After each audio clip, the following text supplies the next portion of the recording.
ഇപ്പോൾ എത്തുന്ന മറ്റൊരു പ്രധാന വാർത്ത. കണ്ണൂർ ആറളത്ത് കാട്ടാന കുടിൽ തകർത്തു. ആറളം ഫാം 11-ാം ബ്ലോക്കിലാണ് ആക്രമണമുണ്ടായത്. ഭാരതീയ ജംഗ്ഷന് സമീപത്താണ് ആന എത്തിയത്. പ്രദേശവാസികൾ തലനാരിഴയ്ക്കാണ് ആനയുടെ ആക്രമണത്തിൽ നിന്നും രക്ഷപ്പെട്ടത്. ദൃശ്യങ്ങൾ പ്രേക്ഷകർക്ക് കാണാം. ഒരു കുടിൽ തകർത്തതിൻ്റെ ദൃശ്യങ്ങളാണ്. ഇടയ്ക്കിടയ്ക്ക് ആറളത്ത് കാട്ടാനയുടെ ആക്രമണം ഉണ്ടാവുന്നത് നമ്മുടെ അർജുൻ കല്യാട് ഇടയ്ക്കിടയ്ക്ക് ഇങ്ങനെ റിപ്പോർട്ട് ചെയ്തുകൊണ്ടേയിരിക്കുന്നുണ്ടായിരുന്നു. അതവിടെ അവസാനിച്ചിട്ടില്ല എന്നുള്ളതാണ്. വലിയ ഒരു ചുറ്റുമതിലൊക്കെ കെട്ടാൻ വേണ്ടിയിട്ട് ആറളത്ത് വലിയ പദ്ധതിയൊക്കെ ഉണ്ടായിരുന്നു. പക്ഷേ ആ പദ്ധതി എങ്ങോട്ടോ പോയി. ആന ഇപ്പോൾ ആറളം ഫാമിൽ കയറി നിറങ്ങുകയാണ് എന്ന് വേണമെങ്കിൽ പറയാം. എന്തായാലും 11-ാമത്തെ ബ്ലോക്കിലെ ഒരു കുടില് കാട്ടാന തകർത്തിട്ടുണ്ട് എന്നൊരു വിവരം കണ്ണൂരിൽ നിന്ന് പ്രിയപ്പെട്ട പ്രേക്ഷകരെ അറിയിക്കുന്നു. പ്രിയപ്പെട്ടവരെ, സമയം 7 മണി കഴിഞ്ഞ് 46 മിനിറ്റ് ആയിരിക്കുന്നു.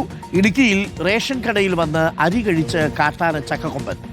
അത് ശരി, റേഷൻ കടയിലേക്ക് ആന വരുന്നു. പിന്നെ ആനയ്ക്കായതുകൊണ്ട് പ്രത്യേകിച്ച് ബയോമെട്രിക് പഞ്ചിങ്ങിൻ്റെ ആവശ്യമില്ല. ആന വരുന്നു, റേഷൻ കട തള്ളി തുറക്കുന്നു, എന്നിട്ട് അവിടെ നിന്ന് അരിയെടുത്ത് കഴിക്കുന്നു, തിരിച്ചു പോകുന്നു. ശാന്തൻപാറ ആനയിറങ്ങലിലെ റേഷൻ കടയാണ് ആന തകർത്തത്. 12-ാം തവണയാണ് ആന റേഷൻ കട തകർക്കുന്നത്. ആ ദൃശ്യങ്ങളാണ് പ്രേക്ഷകർ കണ്ടത്. ബയോമെട്രിക് പഞ്ചിങ്ങും ഒന്നും ആവശ്യമില്ലല്ലോ ആനയ്ക്ക്. ആന പിന്നെ BPL APL അല്ലല്ലോ. ആനയ്ക്ക് ഇഷ്ടമുള്ളതല്ലേ ആനയുടെ ലൈൻ. ആ ലൈനിലാണ് ആന വന്ന് നോക്കി എത്ര വിദഗ്ധമായിട്ടാണെന്നേ. അത് കൃത്യമായിട്ട് ആ ഭാഗത്ത് എന്നാൽ വലിയ കേടുപാടുകളൊന്നും റേഷൻ കടയ്ക്ക് വരുത്തുന്നുമില്ല. കാര്യം ആ റേഷൻ കട ഉണ്ടെങ്കിലേ അരി ഉള്ളൂ എന്ന് അറിയാം. റേഷൻ കടയുടെ ഭാഗത്ത് വന്ന് അത് തകർത്ത് ആ വാതിൽ തകർത്ത് അതിനുള്ളിൽ നിന്ന് അരിയെടുത്ത് കഴിച്ചിട്ട് പോയി ചക്കക്കൊമ്പൻ. ആലോചിച്ച് നോക്കിക്കേ, ആനയ്ക്കൊക്കെ റേഷൻ കടയിൽ പോകുന്ന വഴിയൊക്കെ കൃത്യമായിട്ട് അറിയാം. ഇതാണ് റേഷൻ കടയുടെ ഇപ്പോഴത്തെ അവസ്ഥ. അരി തിന്നാൻ വേണ്ടി വന്ന വരവാണ്.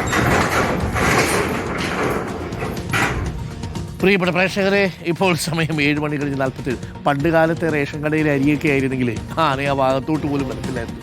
ആന മൂക്കും കുത്തി ഓടിയത്. പക്ഷേ ഇപ്പോൾ റേഷൻ കടയിൽ കിട്ടുന്ന അരി നല്ല സൂപ്പർ അരിയാണ്. അതുകൊണ്ട് ആനയ്ക്കും താല്പര്യമുണ്ട്. ആന വരുന്നു, അരി കഴിക്കുന്നു, തിരിച്ചു പോകുന്നു. No biometric. അപ്പോൾ പ്രിയപ്പെട്ട പ്രേക്ഷകരെ, സമയം 7 മണി കഴിഞ്ഞ് 48 മിനിറ്റ് ആയിരിക്കുന്നു. ഒരു പ്രേക്ഷകൻ നിരന്തരം ചോദിച്ചുകൊണ്ടിരിക്കുന്നു, എങ്ങനെയാണ് ജന്തർ മന്ദറിലേക്ക് ഭക്ഷണങ്ങൾ ഓർഡർ ചെയ്യുക എന്ന് സനീഷ് ചോദിക്കുന്നു. നിരവധി ആളുകൾ ചോദിക്കുന്നുണ്ട് Jantar Mantar to anybody everywhere Jantar Mantar എന്ന് പറഞ്ഞിട്ടാണ് പലരും അയച്ചു കൊടുക്കുന്നത്. ജന്തർ മന്ദറിലേക്ക് എന്ന് പറഞ്ഞ് അയച്ചു കൊടുത്താൽ മതി, അല്ലെങ്കിൽ പ്രൊട്ടസ്റ്റേഴ്സ് എന്ന് പറഞ്ഞ് അയച്ചു കൊടുത്താൽ അവർക്ക് ഭക്ഷണം കിട്ടും എന്നുള്ളതാണ്. പക്ഷേ സംഘാടകർ ഒരു പരിധി കഴിഞ്ഞപ്പോൾ പറഞ്ഞ് ഇനി ഇങ്ങോട്ട് അയക്കരുത്, കാര്യം ഒരുപാട് ഭക്ഷണം അവിടെ ബാക്കി വന്നു എന്നുള്ളതാണ്. എങ്കിലും നിങ്ങൾക്ക് കഴിയുന്നത് പോലെയൊക്കെ ആ സമരത്തെയും പ്രതിഷേധക്കാരെയും ഒക്കെ സഹായിക്കാൻ നിങ്ങൾ ശ്രമിച്ചാൽ നിങ്ങളുടെ താല്പര്യത്തിനനുസരിച്ച് ചെയ്തുകൊള്ളുക. പ്രിയപ്പെട്ടവരെ, ഇതാണ് അതിൻ്റെ ഉത്തരം. പക്ഷേ ഏറ്റവും മനോഹരമായ അടുത്ത കാലത്ത് കണ്ട ഒരു മേൽവിലാസമായിരുന്നു അതെ, to everyone anywhere in Jantar Mantar. എല്ലാവർക്കും ജന്തർ മന്ദറിൽ എവിടെയും ഒരു മേൽവിലാസമാണ്. ഒന്ന് ആലോചിച്ച് നോക്കൂ.